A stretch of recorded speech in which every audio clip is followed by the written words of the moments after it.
Hello everyone, this is Coach Dale and welcome back to the Coach's Corner. Building off of our shoulder self-assessment that we did last week, we're going to go ahead and say that you did your shoulder self-assessment.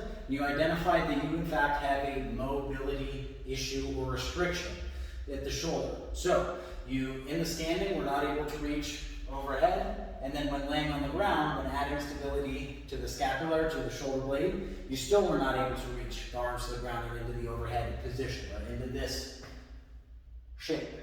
So what we're going to do is I'm going to give you a short mobility series to address all the common issues that may be leading to a shoulder mobility restriction. So the first thing that we're going to do is a child's pose. So we're going to get the knees comfortably wide. We're going to sit our hips back to our heels. What we're going to do is with our thumbs to the ceiling is we're going to reach our chest to the floor, keeping our hips back. Now this is going to address any lat or thoracic extension issues that we may be having and may be keeping us from going into the overhead. You're going to hold this position for a minute. Now you can also do this adjusted where your hands are on a box or a couch or something like that. That's at about chest height when you're kneeling on the floor.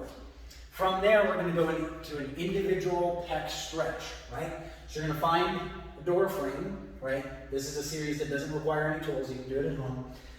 You're going to find a door frame, right? You're going to bring your elbow slightly below the shoulder, hand all the way inside the door frame. I've got the door closed so that you can hear what I'm saying.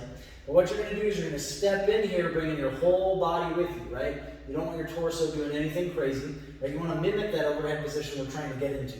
So you're going to stand forward into it, bringing that shoulder behind, squeezing the shoulder blades together. You're going to turn the head away. And you're going to hold this 1 minute on each side. Then from there, we're going to go back into our quadruped position. You're going to bring your hips back to your heels. You're going to take your elbow inside your knee so that you can push off, hand behind the head. And what we're going to do here is we're going to rotate and try and look up to the ceiling and point our elbow at the ceiling without raising our hips up off of our heels. And we're going to do this thoracic rotation for 1 minute a side. After you've done both sides, you're going to retest and see if you can get into that shoulder overhead position.